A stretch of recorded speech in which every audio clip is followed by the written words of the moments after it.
The Dead Sea Scrolls. What exactly are they? What do they contain? What do they mean? Why such a fascination with the Dead Sea Scrolls? Maybe it's because they contain a whole series of texts that look as though their authors were channeling mystical messages from another astral plane. The scrolls themselves consist of scores upon scores of incredible parchments discovered in the middle of the 20th century, long hidden away in desert caves along the western shore of the Dead Sea. The members of the exclusive sect who spent their lives writing them are thought of as a mysterious cadre of mystics who most researchers identify as the Essenes. Most people have never heard of the Essenes, but those who have most often accept them as the true authors of the scrolls. Or were they? Nowhere in the Dead Sea Scrolls does it say, "We are the Essenes," and the word Essene is never mentioned anywhere in the scrolls. Could it be that the mysterious Essene sect was a larger parent group, and that the group who wrote the Dead Sea Scrolls were an offshoot of this much larger umbrella group?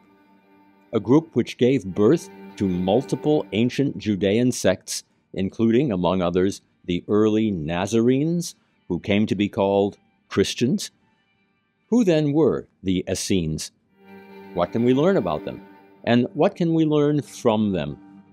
If we could mystically transport one or two of them into our own day and age, what do you suppose they'd tell us? Of course, the way to start is by going back in time to the origins of a bitter conflict in ancient Israelite society. Jerusalem was the headquarters of a priestly caste, descendants of Moses' brother, Aaron. They were known as the Zadokites, and they controlled the great temple, originally built in the days of King Solomon. Most importantly, they performed the daily sacrifices, slaughtering animals on the altar. But there was another line of priests, Levites, who descended from Moses himself, who were pushed aside, disenfranchised, and rejected. They were given no place in the temple. Having no privileged status or place of power, they fought back as best they could. We can only imagine that they centered down into the soul. We can't know precisely what their meditative practices might have involved, but we can easily speculate that by centering down, they opened themselves to higher metaphysical planes, which led them to experience and record a huge assortment of otherworldly visions. It was a new and different kind of prophecy, focusing on the end of days and apocalyptic forecasts. One of their most astounding prophecies found itself sandwiched into the biblical book of Isaiah. The Lord is going to lay waste the earth and devastate it. He will ruin its face and scatter its inhabitants. It will be the same for the priests as for the people. Notice how the prophecy takes aim at the priests who ruled the temple and who shoved aside the rival priestly line of Moses. The oracle then goes on to encompass the whole earth. The earth will be completely laid waste and totally plundered. The earth dries up and withers. The heavens languish with the earth. The earth's inhabitants are burned up, and very few are left. The floodgates of the heavens are opened. The foundations of the earth shake. The earth is broken up. The earth is split asunder. It is violently shaken. It reels like a drunkard. It sways like a hut in the wind. So heavy upon it is the guilt of its rebellion that it falls, never to rise again. In short, the world is about to end, and it won't be pretty. The secret cult of visionary prophets who hailed from the line of Moses had opened a door to a whole new spirituality centered on the world beyond. They were intent on remaining anonymous, and we don't even know their names. That's why scholars simply refer to them as the visionaries. They imagined themselves collectively as a suffering servant, bringing redemption to Israel via their persecution. Such description, undoubtedly written by these visionaries, made its way into another chapter of the book of the prophet Isaiah. Though people today commonly assume that it prophetically refers to Jesus, Scholars are now convinced that this visionary group were writing about themselves, as if they were a single rejected prophet. He is despised and rejected of men, a man of sorrows and acquainted with grief, and we hid, as it were, our faces from him. He was despised, and we did not esteem him. Surely he has borne our griefs and carried our sorrows, yet we esteemed him stricken, smitten of God, and afflicted. But he was wounded for our transgressions, he was bruised for our iniquities. The chastisement of our peace was upon him, and with his stripes we are healed. One amorphous group of these visionaries, rejected by the elite ruling class, slowly began to take on a new and distinct identity. They may at some point have been joined by a breakaway group of Zadokites who seceded from the ruling class in Jerusalem. As together they continued to cultivate visions and encounters with the world beyond, this reformed group came to refer to themselves as the elect. They produced multiple apocalyptic books and treatises involving heavenly ascents, angelic revelations, revelations of secret wisdom, a restored throne of King David, the final judgment, earthly and heavenly paradises, the afterlife, and protest against oppression. One mysterious text, known as the Book of Enoch, composed in the first few centuries before the Common Era, derives from this prophetic stream. One section of the book, called the Animal Apocalypse, refers to this elect, righteous group, likening them to a fold of lambs. And look, lambs were born of those white sheep, and they began to open their eyes and to see and to cry out to the sheep. But they did not listen to them nor attend to their words. They were deaf, and their eyes were blind. And I saw in the vision that ravens flew upon those lambs and seized one of those lambs and dashed the sheep in pieces and devoured them. And I watched until horns came out on those lambs, and until a great horn sprouted on one of those sheep, and it looked on them, and their eyes were opened. And it cried out to the sheep, and the rams saw it, and they all ran to it. But all those eagles and vultures and ravens were still tearing the sheep in pieces and devouring them. And the sheep were silent, but the rams cried out. And those ravens were fighting and wished to do away with the horn, but they did not prevail against it. And I looked until that man came who wrote the names of the shepherds and brought them before the Lord of the sheep, and his help came down to that ram. And I watched until the Lord of the sheep came upon them in great anger, and all who saw him fled and fell into darkness before him. The sheep represent the people of Israel, and the shepherds are their leaders. The birds of prey are the Greek-Syrian tyrants who persecuted the Israelites in the 2nd century BCE. The lambs are the very visionary group who would come to be known as the Essenes. The horn that appears, by which the eyes of the sheep are opened, may be identified with a great leader of the sect, who will be called the Teacher of Righteousness. It's hard to know exactly when the Essenes came into being, or when we could point them out as a group and say for sure, these are the Essenes. We're not even sure what the name means, though it may derive from the Hebrew root asa, meaning to do, to make, prepare, bring forth, or bear fruit. What we do know is that the Essenes thought of themselves as the remnant of Israel, God's eternal plantation, whose preparations would bear fruit in the coming of the Messiah.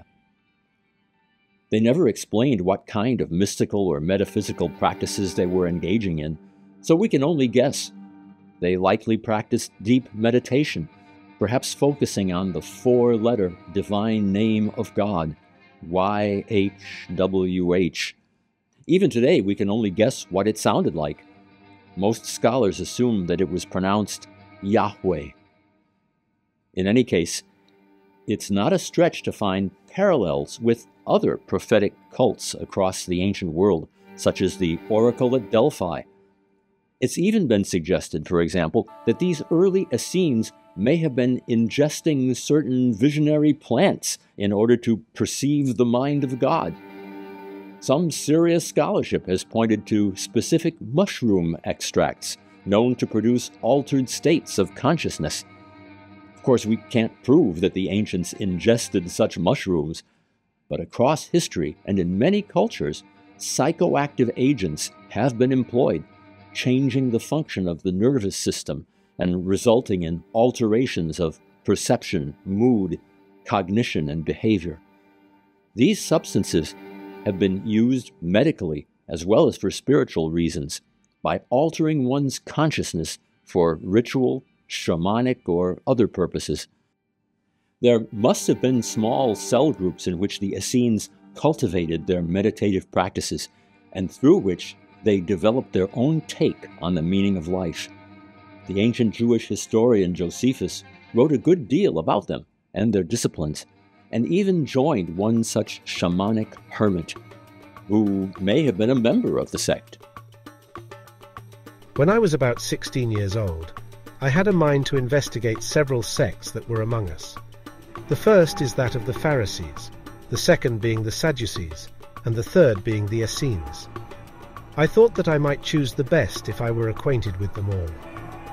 When I was informed that one, whose name was Banus, lived in the desert, and used no other clothing than grew upon trees, and had no other food than what grew of its own accord, and bathed himself in cold water frequently, both by night and by day, in order to preserve his chastity, I imitated him in those things, and continued with him 3 years. During this time, Josephus learned a good deal about the thoughts and ideas of the Essenes. The doctrine of the Essenes is this, that all things are best ascribed to God. They teach the immortality of souls, and esteem that the rewards of righteousness are to be earnestly striven for. Another tantalizing theory is that the name Essene was borrowed from a cult of devotees to Artemis in Anatolia, modern-day Turkey, whose behavior and manner of dress were similar to those of the sectarians in Judea.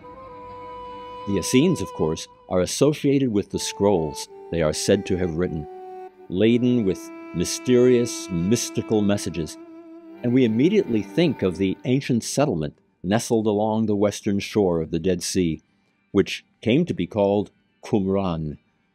That, so it's thought, is where the Essenes lived and established their headquarters, but Josephus says something different about their locale. They have no one certain city, but many of them dwell in every city, and if any of their sect come from other places, what they have lies open for them, just as if it were their own, and they go in to those they never knew before, as if they had been ever so long acquainted with them. For which reason they carry nothing at all with them when they travel into remote parts, though still they take their weapons with them, for fear of thieves. Accordingly, there is in every city where they live one appointed particularly to take care of strangers, and to provide garments and other necessities for them. The ancient Jewish philosopher Philo Judaeus likewise wrote of the Essenes. More than 4,000 Essenes live in Palestine and Syria, in many cities of Judea and in many villages, and grouped in great societies of many members. Josephus doubles down on the number 4,000, but doesn't mention any settlement on the shores of the Dead Sea.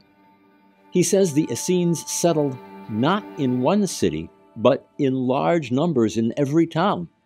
He also references their communal lifestyle. Nothing may hinder them from having all things in common, so that a rich man enjoys no more of his own wealth than he who has nothing at all. There are about 4,000 men that live in this way, neither marrying wives nor desiring to keep servants. So, we're told, the Essenes lived lives of strict celibacy. Over the centuries, Judaism would renounce celibacy and celebrate family life. But in these early days, the Essenes were practicing a principle known well in Buddhism: detachment. Buddhism teaches people to discard all things in life that can cause pain, so one must detach from possessions and from the idea of a perfect person. Small wonder that many Buddhists on the path to enlightenment renounce not only property ownership, but marriage, becoming monks and nuns. Then there's Hinduism, in which we also find monastics who renounce material possessions. Hindus, of course, have developed their own meditative practices involving the 7 chakras, the navigation of which unlock meanings, colors, symbols, and specific points of energy flow. Needless to say, there's much overlap here with Jewish mysticism, which arguably began with the ancient visionaries and developed into what came to be called Kabbalah. Back in Israel, the Essenes undoubtedly established communities across the length and breadth of the land. We know that in Jerusalem there was a sizable Essene presence, so prominent that ancient sources from the days of King Herod and Jesus speak of an Essene quarter. And one of the main entrances to the city was known as the Gate of the Essenes. Because of their strict purity rules, among other things, the Essenes lived in their own section of the city. Jerusalem being the center of the Israelite faith, we can easily imagine that the Essenes who resided there became a parent group of sorts for a number of other sectarian movements. And that's what we'll take up next. Bottom line, understanding the origin of the Essenes is key to understanding their teachings which influence a lot of people, even today, on their path toward enlightenment. There's so much more to come.